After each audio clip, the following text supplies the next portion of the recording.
Lots of pain in the last 1 year, but Diwali is all about Naya Saal, Nayi Shuruaat. So who better than Ramesh Damani, Manish Chokhani joining in to tell us exactly how to make this new start. Gentlemen, a very happy Diwali firstly to both of you. Season's greetings. Happy Diwali to both of you and your staff and all the investors across this great country. I reciprocate that. Okay. We're coming out of a painful period, Ramesh. And horriblous. Okay, yes. Add as many adjectives as you want to that. But Diwali is all about making it that new start. Do you think most of the pessimism of last year is behind us? Ayesha, I actually think it is, because if you see the market over the last 2 weeks or so, when the corporate tax rate comes up, market responded very positively, then it sold off again. But over the last few weeks, even bad news is now factored in and the stocks are going up. So I think there is some suggestion that this long, painful 2-year strategy that we had where the market was moving sideways is over, and the index is right back at almost the highs. So I think the next Samvat will probably be much better for investors. Manish, in your own words, markets always vote for rate of change. Focus on where the puck will move rather when the puck has moved. Do you think markets at the current juncture are pricing in all the bad news, all the headlines which has surrounded us? It's not an economic crisis, but demand drop is certainly a slowdown. Sure. Do you think a lot of bad news is in the price? I do think so, and we've spoken about economic cycles and market cycles in the past. And if you recall, phase one where there's a catalyst and something causes the markets to go up, people are skeptical. Then phase two is broader earnings come through. Phase three is when the P multiples expand. Phase four is the sharp correction. Phase five is the pullback and becomes very narrow. Phase six is the bust.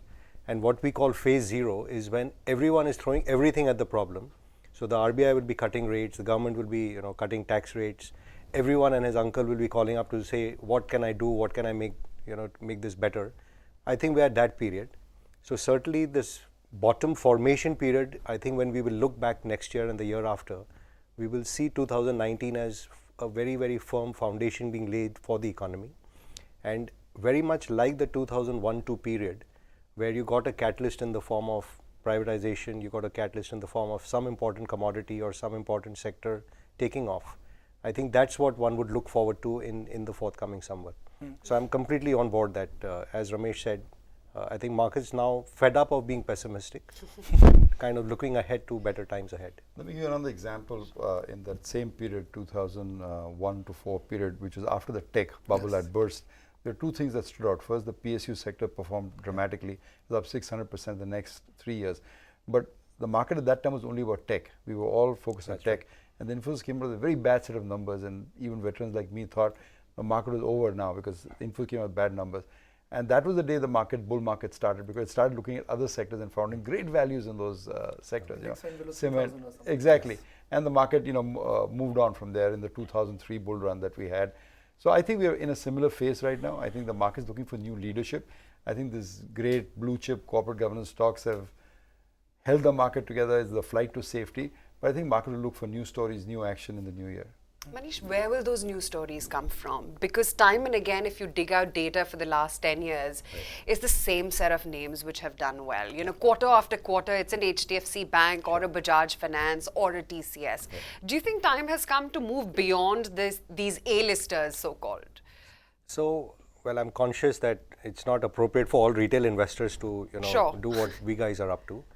But like he rightly alluded, there is a segment which because of the structural shift in the economy, the market leaders and the governance kind of leaders are going to disproportionately gain. So whether it was in retail, whether it's in real estate, whether it's in banking, I think those people will keep doing extraordinarily well.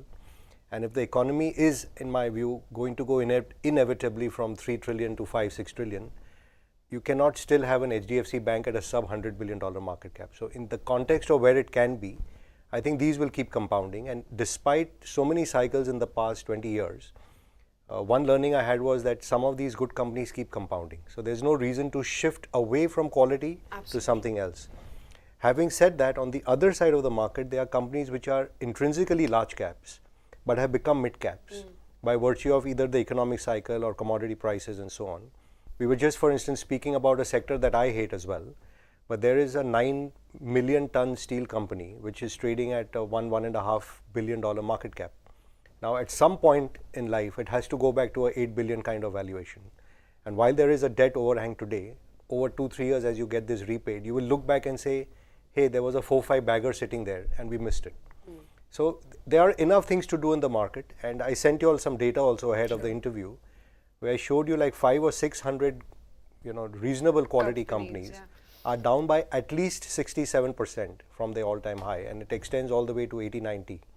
Now normally if you're down 80-90%, it either means the company is going bust, or when it comes back roaring. And the same theme, like he mentioned, again, PSUs in aggregate are down between 65 to 80%. Now, if indeed they do put through the BPCL and the Concor, even BHEL I saw was down, I think 80% from its all-time high. A lot of these stocks will be 2-3x before we realize what happened, and no one would have participated because nobody owns them. So there is enough to do for investors. Outside the top 50 companies where everyone has gone and hidden out, I think individually there's enough situations over there. Let's look at the 4 pillars of the economy. Exports, shaky. Absolutely. Private sector or investment cycle is still shaking very badly. Consumption, slowdown, cyclical or temporary, we don't know. And then there is government action where there is some hope. This is the lay of the land. Which block do you think is going to move higher, which will ensure that the economy will heal and earnings will pick up? See, like I said, each time when you start a cycle, there is a catalyst which comes out, and it's met with the disbelief that we are also experiencing now, that who is going to invest. We generally will have a broad brush approach to everything in India, and India is not about the averages but about disaggregating.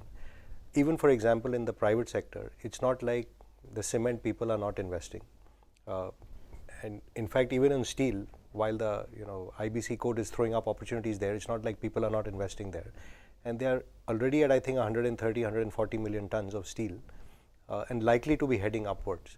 So metals, cement, oil and gas, there is enough of investment going in over there. Also remember, if we are a 65% services economy, the growth now comes from services rather than manufacturing or agriculture.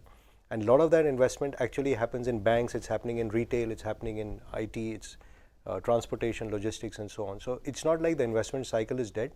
It's because, like I said, there's a clear demarcation between those who are dying and those who are thriving.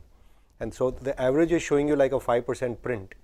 But those who are doing well are actually doing remarkably well, including, for instance, in real estate. If I were to look at last year, a sector that nobody likes, I think Godrej and Prestige and people like that are up 60-70% even last year. Even in PSUs, which no one likes, just the whiff of a possibility in BPCL, I think the stock was up 80% last year. It's the best performing stock on the Nifty. There's enough opportunity everywhere. And you saw that IPO, IRCTC, I mean, as well. Almost tripled from IPO price. So my next question is a difficult one, Ramesh, and I'm going to ask you in both capacities, as chairman of DMart and as an investor. What do you make of this whole consumer slowdown? You have understanding and deep understanding of where the footfalls are, what Indians are consuming, where are they spending. Do you think the perception of slowdown is much greater than the actual reality? Perhaps. I think the trick is you have to deliver value to the customers. I think India is such a large market. If you deliver value, they line up from morning. I mean, that's the experience we found. So you have to deliver value to the customers, even particularly in this hard time. So I think that, I realize, is the dividing line. Market is making a strong mistake in throwing the baby out of the bathwater, because they're going into the corporate governance quadrant, and generally the consumer companies, the MNC companies, are the best reputed. People are ignoring the small caps and mid caps to their own peril, because there's a lot of extremely well-run, good corporate governance standards in those companies. And while you can't call them on a sectoral pick, you can call them individually bottom up to pick those stocks. I think there's some astonishing bargains out there, and particularly also in the PSU. Here's the point I'd like to make, which actually my son forced me to understand. He said, generally you people, meaning the stock market fraternity, is so bullish on Narendra Modi government, the BJP, which is fair enough. Generally they are bullish on the government. How can he not be bullish on the companies that he's running? If Mr. Modi came in with 1-point mandate is to change the corporate governance, to make sure there's less corruption, to make sure economic activity would proceed unimpeded. So now that he's the master of all the PSUs, how can he not be bullish on the public sector stocks? But the last experience He's the was CEO of that cluster. No, but the last experience, I mean, to both of you, was not a good one. Banks were recapitalized. A lot of attempts were made to reboot the PSUs, even in NDA 1. Unfortunately, nothing has transpired into what we thought, let's say, at beginning of 2014. That's not true. I mean, you can look at the PSU as one big sector, and you can, come through all sorts of knots and struggles in there. If I fixed up all the divan housing and manpasands in one sector, you would also see bad performance in the private sector. You need to cherry pick. These are different companies in different sectors. Some are in resources, some are like IRCTC and like e-commerce businesses. Some are like in defense and railways, which are protected monopoly businesses. So first, distinguish between the two. Some PSUs have done well over the last 20 years. Something like Bharat Electronics is a 200-bagger container corporation. Some of these have done brilliantly for investors. So cherry pick those sectors. But it's hard to see such large sectors going at such astonishing valuations, where they have order book visibility of 10 years, you have single-digit PEs, and yields of 5-6%. And the corporate tax cut will come straight to their bottom line and will pay it out as dividends. So I think investors need to refocus their attention. It's become very popular to say, I don't buy PSUs, I don't look at PSUs. But if you're a genuine value investors, and particularly if you have a government now determined to disinvest, I think you should be looking at it.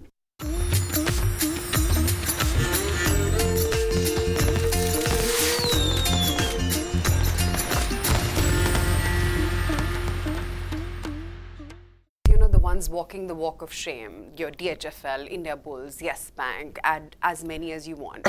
But on the other hand, what's interesting is there are those conscious promoters who are taking that, last straw out of the hat and saying, I'll do whatever it takes to save my company. Perhaps part of the pain is over in Yes Bank. Who knows? Only time will tell. Of late, we've even seen a Bajaj consumer trying to deleverage balance sheet. We've seen attempts by the Z promoters as well. Is there any hunting opportunity within this pack where you feel that the worst is maybe behind?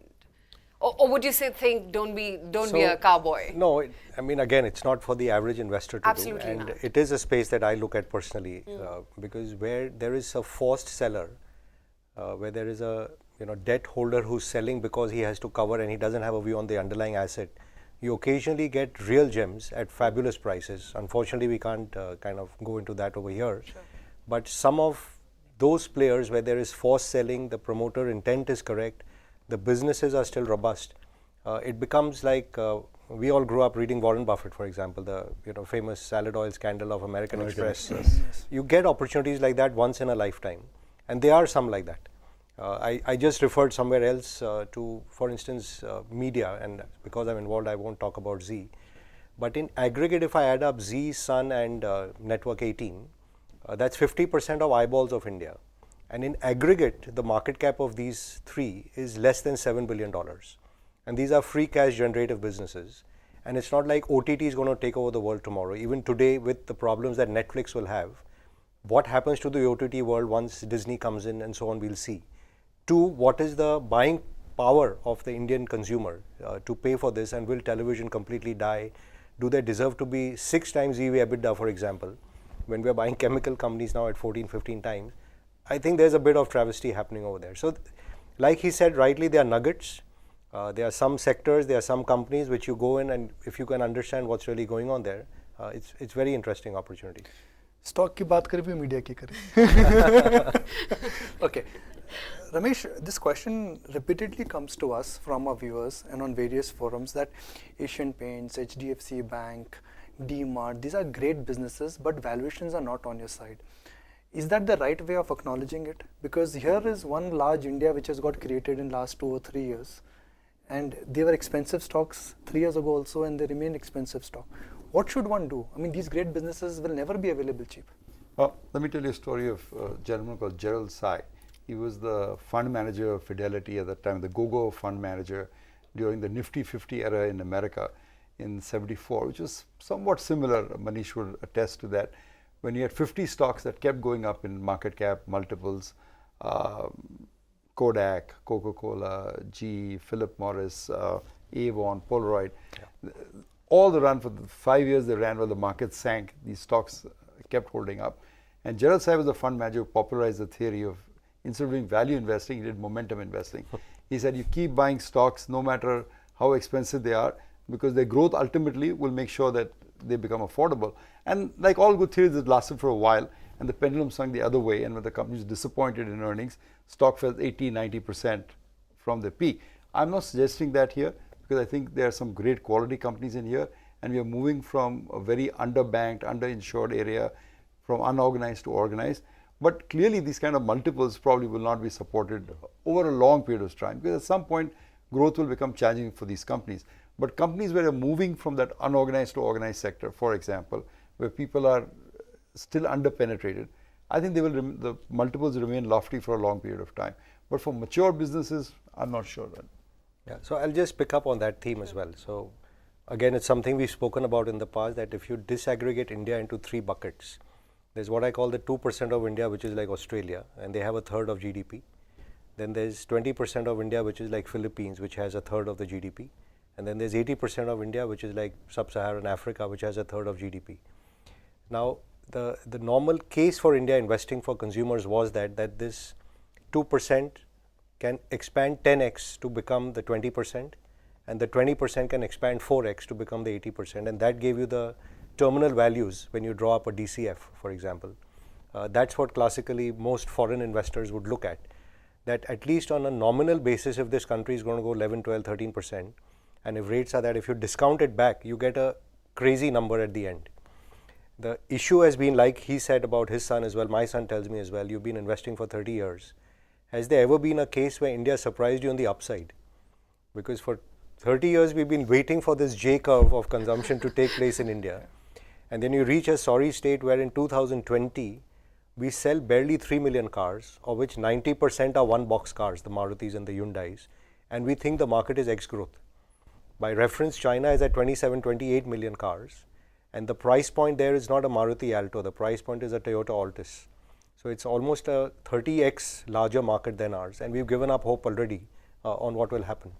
So while the normal consumer stocks, the Nestle's and the Levers are pricing that in, the discretionary stocks, which may be autos, which may be media, which may be a lot of the refrigerator, AC and so on, like what is the sale of refrigerators and air conditioners in India? Or you can catch up in a hot country. Yeah. So if you have a long enough kind of horizon, and you can live with some of these multiples, a lot of these companies will grow into it. Like for example, for 20 years, there's Nestle, which I own, and every time I feel, I just keep it as like a 1% position, because if I build it to 5, I'll feel tempted, it's too expensive, I should sell it. And it just keeps compounding. Similar the case of HDFC Bank, each time you look at it, you feel like, now what will he do? But you know what, it's not yet $100 billion market cap. When the country is $5, $6, $7 trillion, can the largest bank of India be 100 billion, or will it be more like 400 or 500 billion? And if you can just keep the faith, the mistake we've often made is exiting our winners too early because we get greedy. We like, let's go and make 5x somewhere else. But 20% compounded over 5-10 years is a fabulous number. So that's the question I'm perhaps trying to address for our audience, which is that India is on the path of recovery. Now, whether we grow at 7, 6 or 5, that's the only debate which we have on a daily basis. So if I work with the assumption that tomorrow will be better than today, is one better off sticking to these great businesses? You may not get great returns in them, or should one start treasure hunting now? That is the question. Well, as I said, buying what's comfortable is really profitable in the stock market. So I would take, it's a portfolio allocation. Yeah. I mean, would I get rid of my blue chip stocks in my portfolio because they're so expensive? No, I'm not.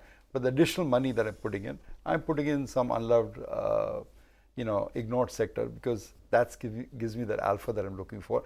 And I must say emphatically, sticking my neck out, I think if you're a value investor, you cannot ignore these public sector stocks that are trading at such throwaway valuation. The dividend itself will make up for your holding costs. Anything gives me a 6-7% yield, I'm willing to hold that for a long period of time, as long as I think that yield is satisfactory. But I have the added sweetener here that the government might come and disinvest. Now that's the real cherry on the cake. Ramesh, one grain of truth here is that every sector has seen a bankruptcy, from consumer companies to airlines, from real estate to NBFCs, which means number of bear market survivors, if I may use the word, is going to be very less. So what's happened with Bajaj Finance, which is it has gained lion's share of the NBFC business, you think will happen in all the other sectors, hotel, aviation, every sector will see this thing? Winner take all, and particularly I would mark your attention to the telecom sector that's been out of favor for a long period of time.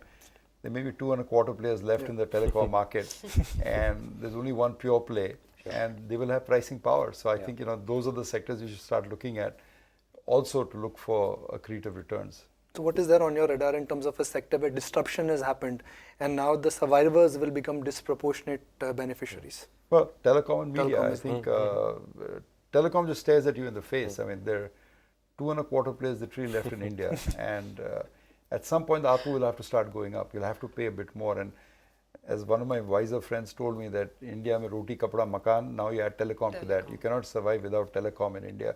So they'll pay a higher price for that.